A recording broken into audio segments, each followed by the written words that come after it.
اینجا اومدن تو؟ میخوان تصویر بگیرن؟ چیکار کردن دیشب با تو؟ وارد ساختمون شدن و در رو شکوندن، در باقیدار شکوندن. کیا بودن؟ نیروی پلیس ستشوره، یعنی با لباس فور در واقع و البته لهجه عربی داشتن. با لباس فور داخل ساختمون شدن. در این در ورودی شکوندن. این در از پشت قفله و زبونش هم در واقع بالا بوده. در شکوندن، وارد شدن، وارد ساختمون شدن، درهای واحد شکوندن که ما در رو از جفتی برداشتیم. بعد اگر تصدیقش نمیستاریم وارد واحد هم میشورن. تا پشت هم رفتن، پشت هم همه کولرها دیش و ارتیاز له کردن، از اون بالا انداختن پایین، شیشه به در شکوندن، بعد اونم بیرون. ساختمون تمام مسکونیه؟ مسکونی. نمیدونین چرا آمدن تو؟ حالا چند ساختمون همین کار کردن، اصلا رندوم اومدن. فقط شما نیستین؟ نه، چند ساختمون اومدن.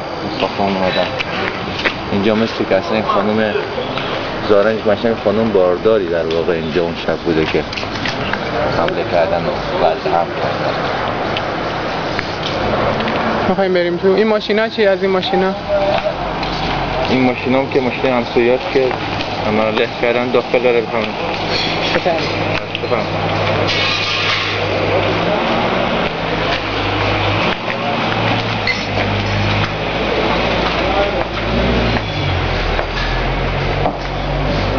این زبانه رو کج کردن. چون در قفله. در خونه همیشه قفله در واقع. در هم خونه همیشه قفله. جای لگد هم هست. لگد دادن، در رو کج کردن. اومدن داخل، شیشات رو شکوندن. این در دیشب که آکاردونیش بسته بوده، پس روگم کسی نیست. این کار نشده، ولی با جا کش شده. اینجا شیشار شکوندن، شکوندن.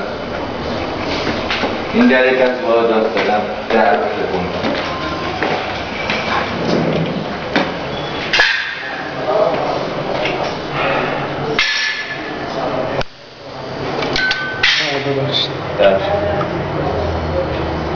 چه کتیم هست؟ در باید هم تو بالا. بله ببخشید داشته باشید.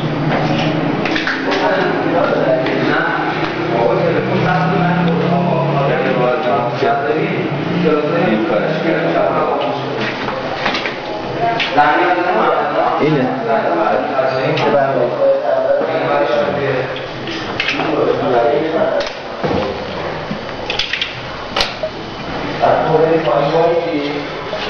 تصور کنیم فاصله 1 متری من دیشب در واقع ایستاده اون مأمور به اصطلاح پلیس زده شورش داره تهدید میکنه با توم از لای در.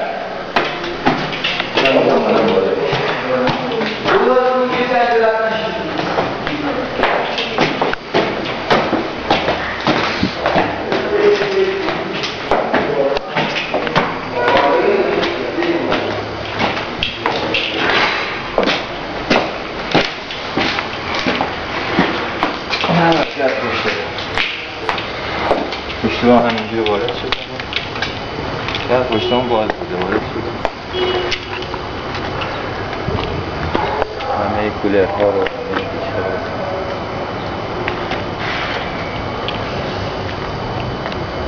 چرا دیگه پشت بوم اومدن؟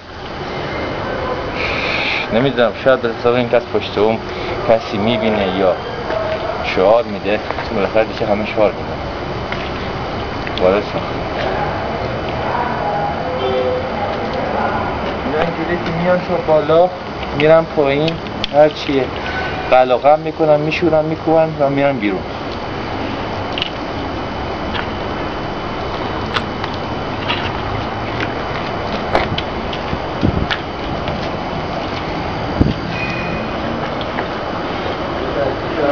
بالا انداختن انداختن حیاط؟ آره این تو حیاط تو حیاطه.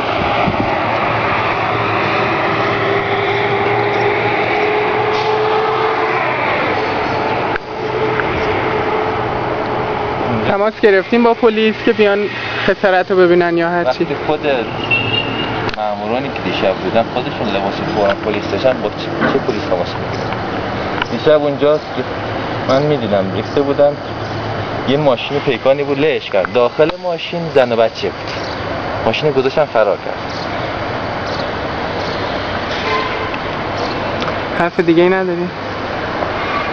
نه حرف دیگه واقعا نیست، باید مسلح بشید ظاهرا اگه قرار باشه این قضیه رو پیدا بکنیم.